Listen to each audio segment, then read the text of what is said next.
combination. Find current in the circuit. Find current in the circuit.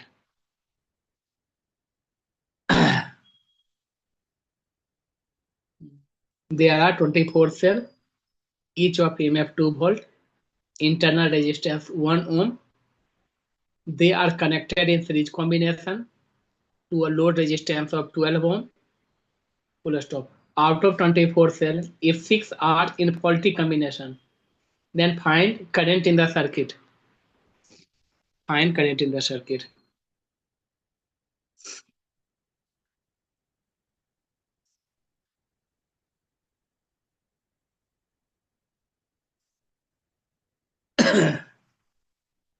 बारहवीं question बता पाएगी क्या?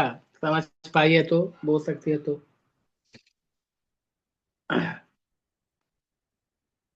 टॉर्च जो 3 सेल 4 सेल वाला यूज किया होगा, तो नोएडा में तो कोई करता नहीं मेरे ख्याल से टॉर्च वगैरह की यूज। तो क्वालिटी मतलब यहाँ समझा पाएंगे कोई क्या, कि जो लिखा है कि 24 बैटरी जो है, 24 सेल है, उसमें से 6 आर इन फॉल्टी कॉम्बिनेशन, तो इसका मतलब क्या है बता पाएंगे कोई?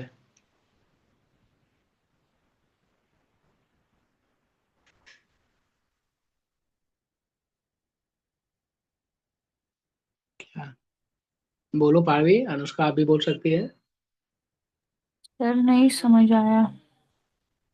अच्छा, टॉर्च जलाई है कभी कि नहीं जलाई है टॉर्च? ये जरूरत ही नहीं पड़ा कभी? हम्म, जलाए। तो 2 बैटरी वाला ये 3 वाला है, ये 3 से ज्यादा वाला भी है।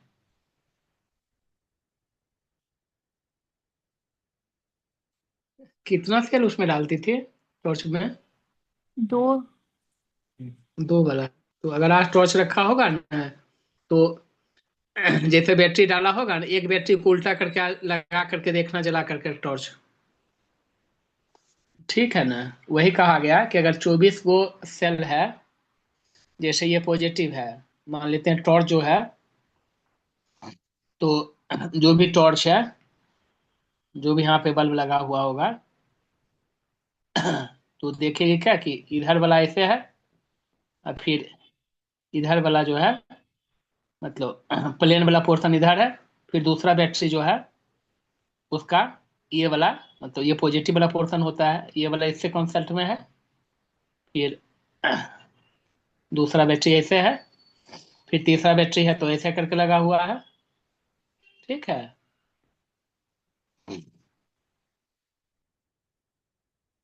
ऐसे करके लगा हुआ है।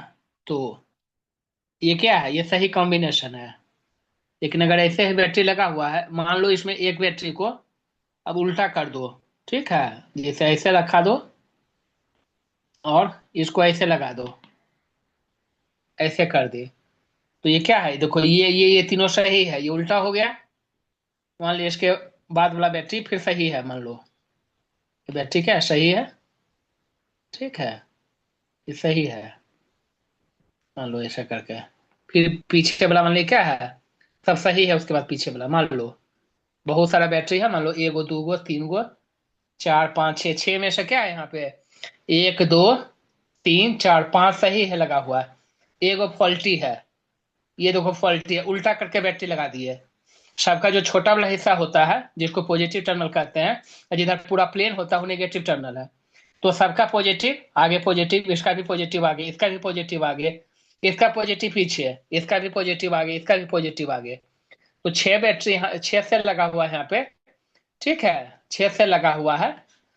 तो इसमें क्या है, एक सेल जो है वो फॉल्टी कॉम्बिनेशन में है, मतलब उल्टा करके लगा दिए हैं, तो यही इसी को हम लोग फॉल्टी कॉम्बिनेशन कहते हैं। समझ में आया कि नहीं? बोलिए सर जी। हाँ। तो देखो फॉल्टी कॉम्बिनेशन में एक ही चीज है कि अगर एगो फॉल्टी है तो अपने साथ में एक और को खा जाएगा वो, अपने साथ क्या करेगा, एक और खा जाएगा। मतलब अगर कुल n सेल है, लिखेंगे, लिखेंगे क्लाइंट कि if in a combination, if in a combination x cells are in faulty combination, X cells are in a faulty combination.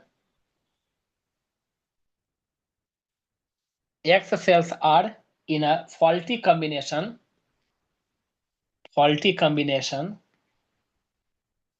out of n cells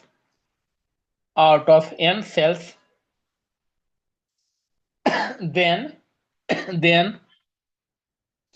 further then further x will be cancel out and total EMF equal to total EMF का मतलब net EMF जो बचेगा, ठीक है, तो लिखेंगे EMF net equal to N, कुल battery की संख्या एन है, उसमें फॉल्टी क्या था, एक्स था, तो अगर फॉल्टी एक्स रहेगा तो एक्स और को खा जाएगा वो, ठीक है, तो 2x n into 2x into E, n minus 2x into ई।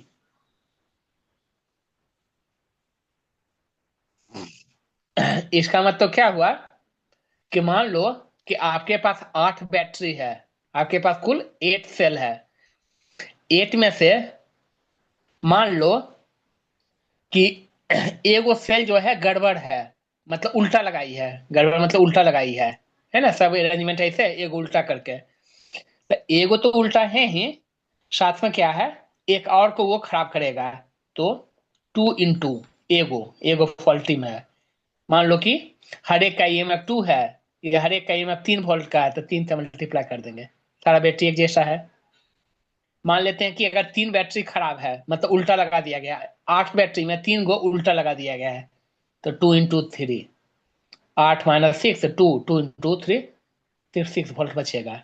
ऐसे 8 को अगर सही रहता, 8 को अगर सही रहता, मतलब फॉल्टी कॉम्बिनेशन नहीं रहता, तो कुल 8 थी 24 वोल्ट आता, लेकिन 8 में से 3 को उल्टा लगाया है, 5 को सही लगा हुआ है, लेकिन 3 को उल्टा है, नहीं सॉरी 2 को उल्टा है, 8 में से 3 उल्टा, एक से वैल्यू 3 रखे ना, 8 में से 3 उल्टा है बुआ, 3 उल्टा है, तो 3 तो उल्टा है ही, साथ में 3 को जो सीधा लगा हुआ था उसको भी खा जाएगा, तो 3 2 जा 6, 8 में से 6 चला जाएगा, सिर्फ 2 गो सेल का बचेगा, तो 2, एक सेल का अगर 3 वोल्ट है तो 2 सेल का 3 2 जा 6 वोल्ट बचेगा। तो जब भी फॉल्टी कॉम्बिनेशन होता है तो कुल जितना सेल होता है उतना में फॉल्टी सिर्फ उसको नहीं घटाते हैं, जबकि फॉल्टी को ट्वाइस करके माइनस करना होता है, क्योंकि वो पीछे है तो साथ में जिसके साथ वो लगा उसको भी खा जाएगा, उसका भी ईएमएफ को वो खराब करवा देगा, इस वजह से n माइनस 2x इंटू ई होता है। कोई डाउट है पूछ लो यहाँ तक में। नहीं सर। हाँ तो यहाँ पे आपका क्या हो जाएगा बउआ, यहाँ पे अगर आपसे पूछा जाए कि नेट ईएमएफ क्या बचेगा तो बता पाएगी क्या, यहाँ पे अगर इस क्वेश्चन में बउआ नेट ईएमएफ क्या बचेगा, ईएमएफ नेट इस क्वेश्चन में।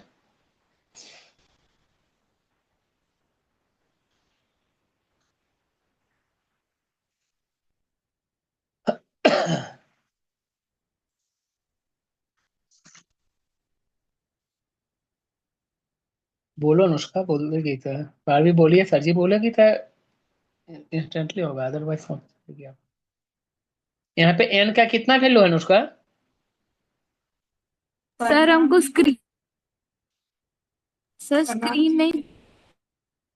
स्क्रीन नहीं दिख रहा, तो इसमें हमारा क्या दोस्त है भाई, पारवी बताओ बउआ, एन का कितना वैल्यू है, पारवी बोलेगी।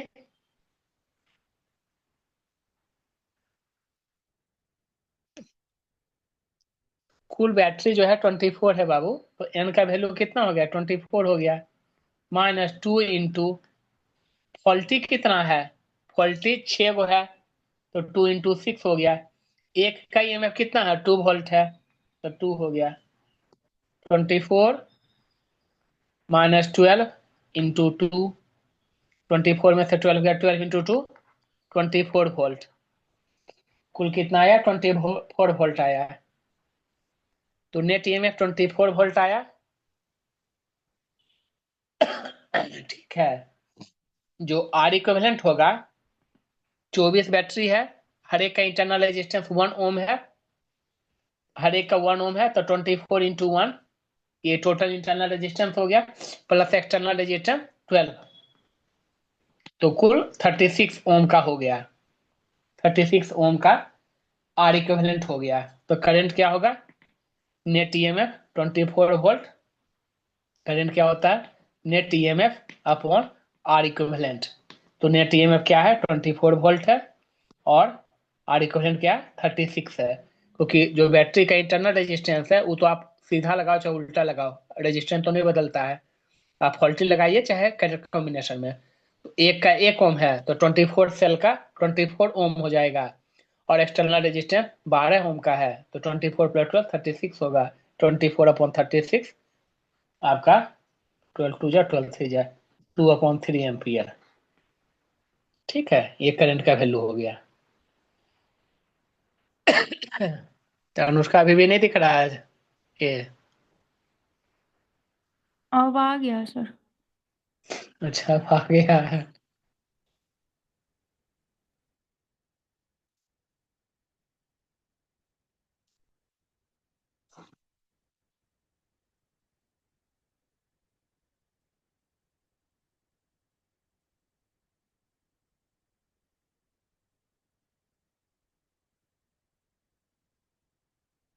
ठीक है सर जी, हो गया यहाँ तक में।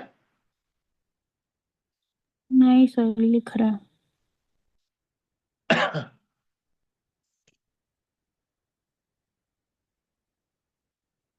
मिटा दिए भाई, नेट ईएमएफ जो है 24 - 2 × 6 है।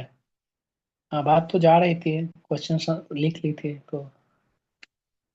नहीं तो जो भी टॉर्च चलाया होगा उसको एहसास होगा, क्योंकि जो भी टॉर्च हुआ, अगर बैटरी डाला होगा टॉर्च में, वो जरूर है कि कभी गलती से चाहे कभी जानबूझ कर भी बच्चा में लोग उल्टा डाल के एक बार देखता है कि कैसे जलता है कि नहीं जलता है टॉर्च।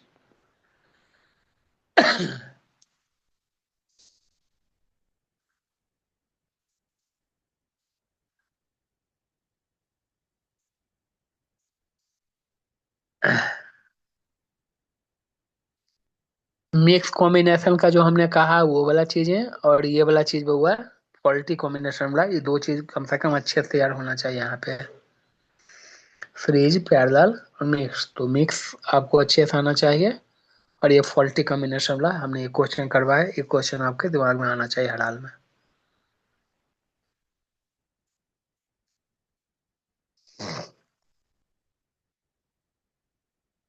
ठीक है, हो गया होगा।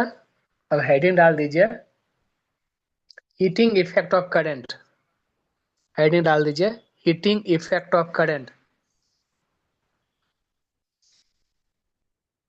तो हीटिंग इफेक्ट ऑफ करंट की जहां तक बात है बउआ, तो हम जैसे हर एक दिन बोल रहे हैं बउआ कि हम लोग को इंडक्टर, रेजिस्टर और कैपेसिटर, तीन एलिमेंट के बारे में पढ़ना है। उसमें रेजिस्टेंस क्या करता है? इलेक्ट्रिक करंट को हीट में चेंज करता है। जो रेजिस्टर है बउआ, वो क्या करता है? आपका इलेक्ट्रिक करंट को हीट में ट्रांसफर करता है। और जैसे हम बोले कि कोई भी आप, चाहे इलेक्ट्रिकल डिवाइस है चाहे इलेक्ट्रॉनिक्स डिवाइस है, आप मोबाइल पे भी अगर बहुत देर तक देखती है, चलाते रहती है, तो मोबाइल भी आपको लगता है कि गर्म हो रहा है। टेलीविजन भी चलाते हैं, पंखा भी चलाते हैं, कोई भी चीज अगर बहुत लंबा ड्यूरेशन के लिए चलाते रहते हैं, तो देखते हैं कि वो डिवाइस गर्म हो जाता है। क्यों गर्म हो जाता है? क्योंकि उस डिवाइस में रेजिस्टेंस है, और वो डिवाइस जो है वो करंट पे काम कर रहा है, उसमें करंट फ्लो हो रहा है। ठीक है, उसमें आपका वोल्टेज जो है वो आपका क्या हो रहा है? उसमें अप्लाई हो रहा है, उसमें पावर का ट्रांसमिशन हो रहा है। तो कहीं ना कहीं हर एक डिवाइस में जो उसका रेजिस्टेंस है, वो रेजिस्टेंस जो है बउआ, जो उसमें करंट फ्लो हो रहा है, उसके उस करंट के कुछ हिस्से को क्या करता है? वो हीट में डिसिपिएट करेगा ही करेगा। जैसे बउआ कि हम लोग का बॉडी जो है वो गर्म रहता है, ठीक है। जैसे आपका 37 डिग्री या 98.4 जो भी फ़ारेनहाइट आपका बॉडी का टेम्परेचर होता है बउआ। तो इसका मतलब क्या है कि हमारा बॉडी का कुल एनर्जी है, उस कुल एनर्जी का कुछ हिस्सा जो है बॉडी के टेम्परेचर को मेंटेन करने में क्या होता है आपका, उसका खर्च होता है। तो सिमिलरली क्या इसे हम हटा पाएंगे? हम चाहेंगे कि नहीं भाई, बॉडी का एनर्जी जो बॉडी के टेम्परेचर को इंक्रीज करने में ही खर्च होता है उसे हम रोक दें, ऐसा है पॉसिबल? नहीं, ये इनहेरेंट नेचर है। वैसे ही हुआ, कोई भी डिवाइस है, वो डिवाइस में जो भी आपका मेटेलिक पोर्शन यूज हुआ है, तो निश्चित तौर पे क्या है उसमें कुछ ना कुछ रेजिस्टेंस होगा। हम बेस्ट से बेस्ट मेटल लगाएंगे, चाहे कैसा भी कुछ भी, रेजिस्टेंस उसमें होगा ही होगा। तो होगा तो इसका मतलब है कि जो भी कुछ कुल एनर्जी हम लोग इनपुट करेंगे, वो एनर्जी हम पोटेंशियल के रूप में दे रहे हैं, वोल्टेज के रूप में दे रहे हैं, हम करंट फ्लो करवा रहे हैं, जैसे भी जो भी है, जो भी सिग्नल होगा बउआ, वो रेजिस्टेंस के थ्रू अगर पास करेगा तो क्या करेगा, वो टोटल एनर्जी का कुछ हिस्सा जो है वो हीट एनर्जी में कन्वर्ट करेगा। तो यही इसी को हम लोग हीटिंग इफेक्ट ऑफ करेंट। अब ये हीटिंग इफेक्ट, आप ठंड के मौसम में पानी गर्म करके नहाते हैं, तो वो तो आपका हीटिंग इफेक्ट ही है। यहाँ पे है क्या कि ऐसा हीट जो करंट के कारण पैदा हो रहा है, इसलिए यहाँ पे नाम दिया गया heating effect of current. Heating effect of current. तो एक लाइन लिख लेंगे पहले कि if a current flow through register, if a current flow through register, comma, heat develop in the resistor is given by, heat develop in the resistor is given by, heat develop in the resistor is given by,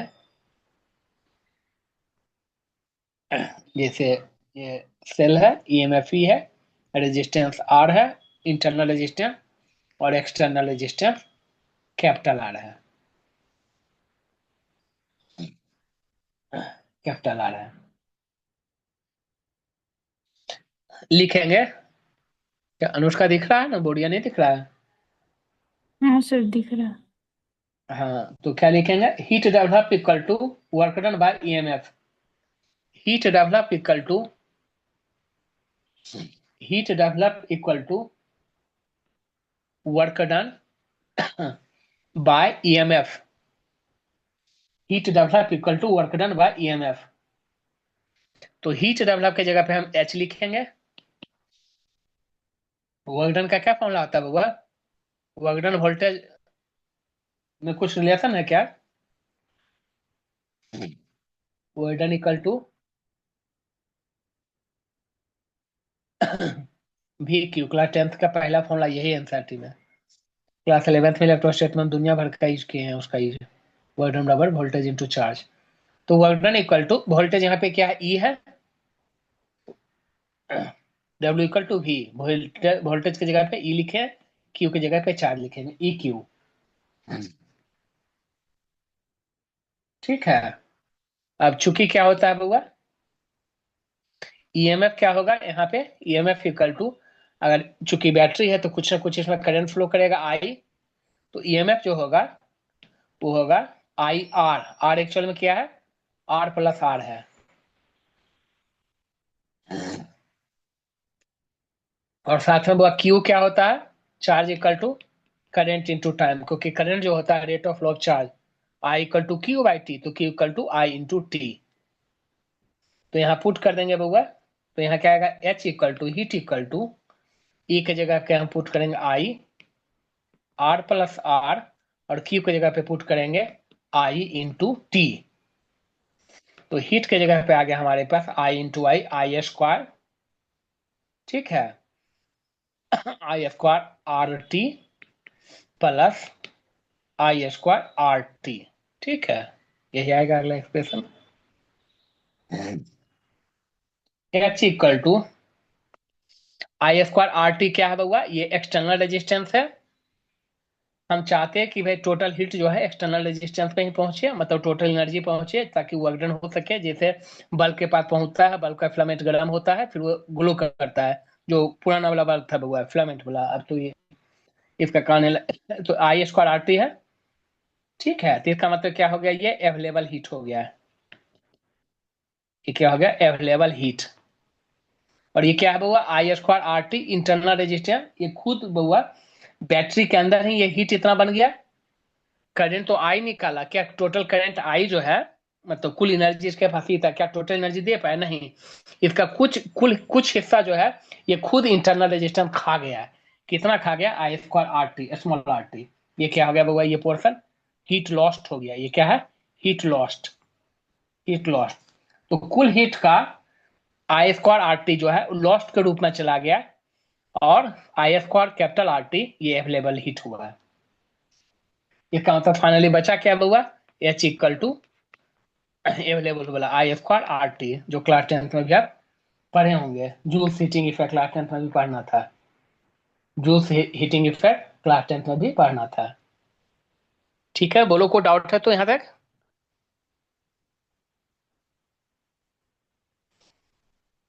नहीं sir. लिखा गया हुआ। हाँ sir. लिखेंगे efficiency. Efficiency, efficiency क्या होगा बुआ, efficiency को eta equal to available heat, available heat upon total heat, available heat upon total heat. Available heat क्या आया बुआ हमारे पास, हमारे पास आया I square R T capital R T. Total heat क्या था बुआ, टोटल हीट था I square R T available plus lost वाला I square small R T. और इफिशिएंसी है, परसेंटेज में निकालेंगे तो 100 से मल्टीप्लाई करते हैं। परसेंटेज में कि भाई 60% इफिशिएंसी है, 70%, 80% ऐसे करते हैं, तो 100 से मल्टीप्लाई करते हैं। ठीक है, इसी को मैनिपुलेशन करके अब आई स्क्वायर ले लोगे, टी टी सब कैंसिल होगा, small R upon small R plus sorry capital R upon small R plus capital R into 100। तो इसका मतलब समझ रही है, अगर किसी सेल का सिर्फ बउआ इंटरनल रेजिस्टेंस दिया रहे और एक्सटर्नल रेजिस्टेंस दिया रहे, तो उस सेल का कितना एफिशिएंसी है आप बता सकती हो। ठीक है, क्योंकि आई स्क्वायर टी को कॉमन ले लोगे तो आपको capital R upon capital R plus small R बचेगा, और I square T I square T I square T सब कैंसिल आउट हो जाएगा। तो परसेंटेज एफिशिएंसी वहां से भी निकाल सकते हो। ठीक है, तो ये जरूरी नहीं है बउआ कि अगर एफिशिएंसी निकालना होगा तो आपको करंट का वैल्यू देगा ही, कितना टाइम के लिए हुआ है ये सब चीज आपको देगा। ये सब आपको नहीं भी देगा, और तब भी अगर एफिशिएंसी गलती से पूछ दे तो बउआ ठीक है क्या हो जाएगा, capital R upon capital R plus small R into 100। ठीक है, कहीं न कहीं ये भी क्वेश्चन डायरेक्टली इसी पे पूछा हुआ बउआ। ठीक है, डाउट नहीं होना चाहिए यहाँ तक में। तो हीटिंग इफेक्ट क्या होता है, मतलब हीट का फॉर्मूला क्या होता है, उस केस में हीटिंग इफेक्ट वाले में इफिशिएंसी क्या होता है, कैसे निकालेंगे, ये भी समझ में आ गया हमारे पास। ठीक है, उसके बाद बउआ पावर क्या लिखेंगे, पावर। पावर क्या होता है, rate of doing work. Power क्या होता है, रेट ऑफ डूइंग वर्क। लिखेंगे power equal to rate of doing work. तो power equal to rate of doing work, work done और हीट क्या है, इक्वल है बउआ एच बाई टी। तो पावर इक्वल टू एच क्या था बउआ आपके, आपका एच जो था total I square R T plus I square R T. T से डिवाइड करेंगे पूरे को टी से डिवाइड करेंगे, टी टी कैंसिल हुआ। कुल पावर जो है वो क्या बचा आपके पास, आई स्क्वायर आर बचा plus I square small R बचा। आई स्क्वायर कैपिटल आर क्या हो गया, ये आपका पावर अवेलेबल हो गया, अवेलेबल पावर, अवेलेबल पावर।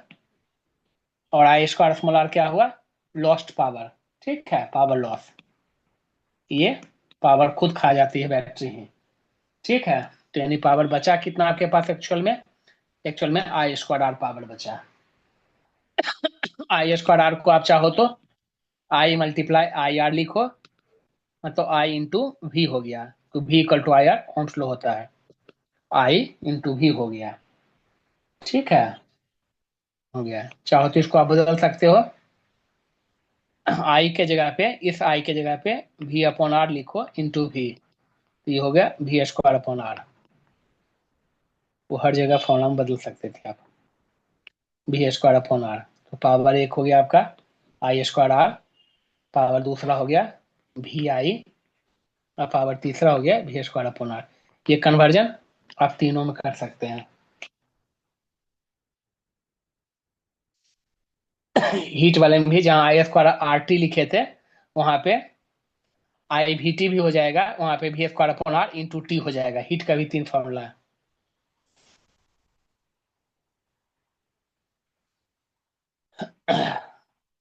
लिखा गया सर जी।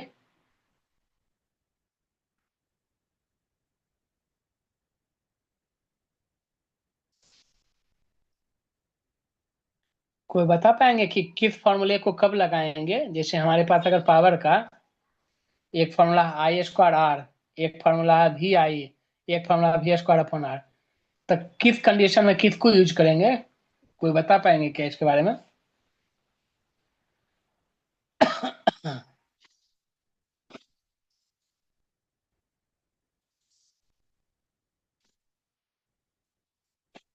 उसका बोले कि हुआ।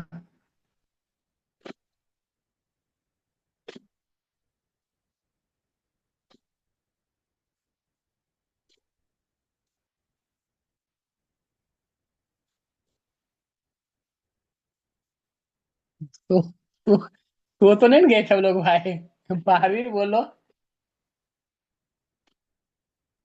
क्या बाहर दीपावली मना रहे हैं लोग? फिर बोलो तो भाई, मेरी आवाज जा रही है कि नहीं जा रही है? हाँ अनुष्का सर, आपको कुछ आता हो तब तो बोले सर। नहीं, क्यों नहीं आता बाबू? अब इसमें देखो कौन सा हम रॉकेट फिजिक्स बता रहे हैं आपको।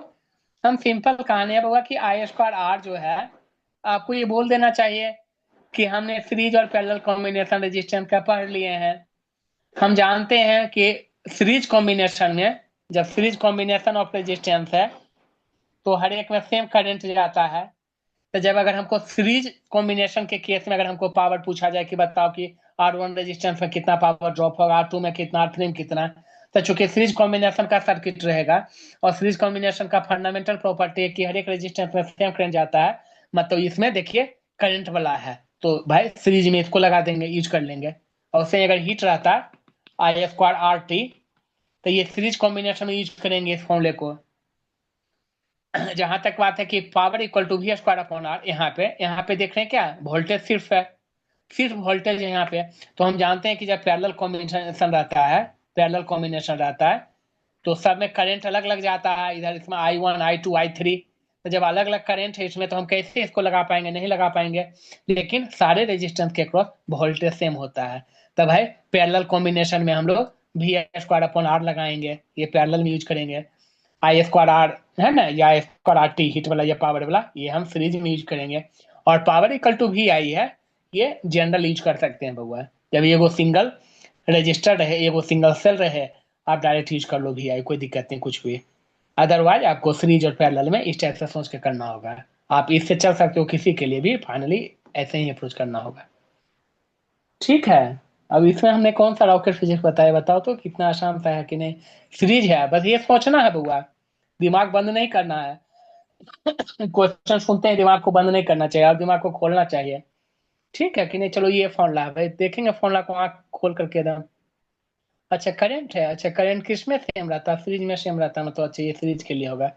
अच्छा भी स्क्वायर अपॉन आर, इसमें करंट नहीं है, तभी वोल्टेज किस में भाई? पैरेलल में, सीरीज में, किस कॉम्बिनेशन में वोल्टेज सेम होता है? अच्छा चाहिए पैरेलल में सेम वोल्टेज होता है, तो यहाँ पैरेलल में यूज करेंगे इसे, इसे सीरीज में।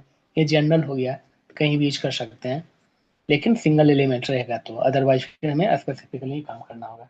ठीक है सर जी। तो ये हो गया आपका पावर के केस में इफिशियंसी क्या हो सकता है बाबू? लिखेंगे परसेंटेज इफिशियंसी,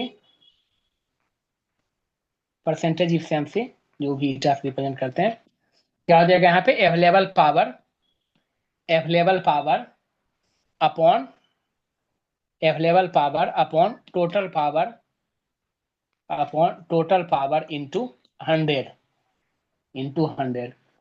तो percentage efficiency equal to available power upon total power into 100। Same कहानी बउआ, अवेलेबल पावर क्या था आपका, आई स्क्वायर आर था। टोटल पावर क्या है बउआ, आई स्क्वायर आर, ये यूजफुल है। और आई स्क्वायर आर ये लॉस्ट पावर है, और चूंकि परसेंटेज है 100 मल्टीप्लाई करते हैं।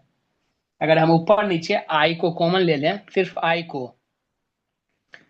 तो ऊपर बचा आई आर, नीचे बचा आई को कॉमन लिए तो आई R plus I R into 100।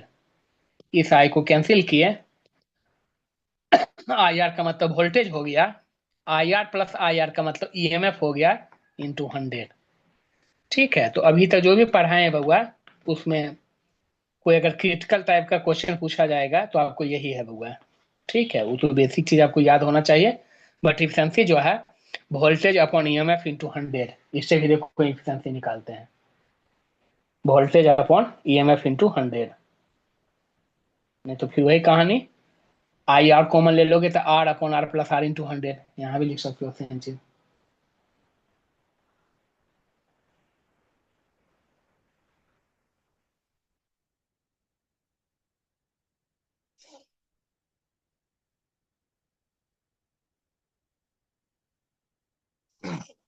ठीक है सर जी, यहाँ तक में कोई डाउट नहीं है। क्या अनुष्का बोलो। नहीं थकी है हुई है सर। क्या? हाँ हाँ, थकी हुई रहती है क्या इस टाइम तक में? क्लास 12th में तो भाई, क्लास 12th की बात क्या, इस एज में थकान बबुआ नहीं होना चाहिए। समझे कि नहीं, इस एज में थकान का कोई नामो निशान नहीं होनी चाहिए। ये एज लाइफ का सबसे ज्यादा एनर्जेटिक एज होता है। भगवान का थोड़ा पूजा पाठ करना चाहिए, दिमाग को फोकस रखनी चाहिए, और ये सोचना चाहिए कि नहीं चलो, मतलब कि लाइफ का गोल्डन टाइम होता है, 2 4 5 साल में अगर खूब दिल लगा के कुछ अच्छा पढ़ाई लिखाई कर लें, जो भी है बउआ। ये एज जो है एक्चुअल में स्किल सीखने का होता है। आप दुनिया में जो भी फील्ड में आप जाना चाहें, वो कोई रिस्ट्रिक्शन नहीं है कि नहीं कि नहीं डॉक्टर बनना, किसी के इंजीनियर, है ना। लेकिन ये जरूर बात है कि भाई जैसा काम करते हैं उसी के हिसाब से नसीब बनती है। नसीब बउआ, मतलब वो करोड़ में एक आध गो कहानी ऐसा हो सकता है कि बिना मेहनत का किसी का नसीब बन गया, ऐसा नहीं होता है बउआ। नसीब उसी का अच्छा होता है जो मतलब दिल लगा के, एकदम दिल लगा के मेहनत करते हैं, है ना। और वो तो बात की बात है कि चलो भाई जिंदगी कहाँ कैसे मोड़ पे चलती चली जाएगी, लेकिन जब तक गोल्डन अपॉर्चुनिटी है, पढ़ाई का टाइम है, तब तक यही सोचना चाहिए कि सब कुछ को छोड़ कर करके, चूंकि जैसे बोले तो अभी 12th का बोर्ड दोगे बबुआ, जिस दिन 12th का बोर्ड का एग्जाम खत्म हो जाएगा ना, अगर कॉम्पिटिशन वाला बाकी रहेगा एग्जाम देना आपको, तब तो वो दिन तक एक आध दो महीना और रहेगा। उसके बाद आपको लगेगा कि आप बेरोजगार हो गए, अब जाए तो कहाँ जाए। अगर 12th के बोर्ड में एक्सेलेंस नंबर आ गया है तो आप अच्छी यूनिवर्सिटी में एडमिशन ले सकते हैं। आप जो भी है, आप मान लीजिए दिल्ली यूनिवर्सिटी ले सकते हैं, आप बनारस हिंदू यूनिवर्सिटी ले सकते हैं एडमिशन, या कहीं पे भी ऑल इंडिया में कहीं पे भी अगर बहुत अच्छा मार्क्स आया है तो। और नहीं तो फिर वही होगा कि आपको फिर घर में बैठिए, एंजॉय कीजिए, लाइफ एंजॉय की चीज होगी। फिर सारे सपने टूट जाते हैं लोगों का, फिर बहुत मुश्किल होता है कि भाई आगे बढ़ कर करके फिर आप, मतलब, और ये जनरली बहुत कम होता है। समाज में देखते हैं कि भाई लड़कियों को बहुत ज्यादा दिन तक दिया जाता है, जो भी गलत सही वो बात की बात है, लेकिन ये हकीकत है। क्योंकि अगर बहुत अच्छा मार्क्स क्लास 12th में आएगा तभी आप बउआ, आप अपने लाइफ को आगे बढ़ा सकते हैं।